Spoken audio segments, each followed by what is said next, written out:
Hey, Christian history class, welcome to our last week of Christian history. We're going to be looking at a series of videos pertaining to religious faith currently in the United States. The three primary groups that we're going to be looking at, because we've already looked at American evangelicalism in our past week's video, is one, American Protestant television, Prosperity Gospel, Oh Bless Me Jesus. We'll also be looking at another group of modern Christians called progressive Christians that join churches like churches you find in a very disorganized movement called the emerging or emergent church. People such as Rob Bell or Brian McLaren come to mind as examples of emerging church leaders. We'll also be looking at the growth of the irreligious in the United States and the decline of Protestantism.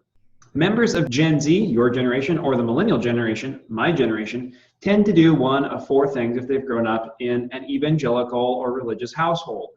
One, probably 70% or so, according to Pew Forum, suggests, and Pew Research, suggests that 70% of evangelicals leave the faith entirely or go someplace else. One of those places is the emerging church, where we embrace all the modern social values, the secular modern social values, as well as embrace all sorts of different personal expressions of faith. The second option is fairly obvious. You leave the church altogether and never return. The third is they stay evangelical.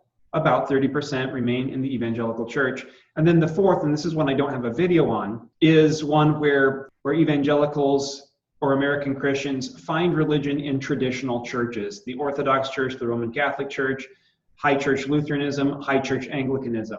And there's been quite a movement in that direction. So we'll be looking at these things for our lessons for this week. First up, though, American Protestant television. This is something that most millennials and Gen Z automatically reject. It's been pointed out, we've been advertised to our whole lives, and so our BS meters are pretty attuned. And so not many of us are buying into the prosperity gospel, but still some do. So let's look at that.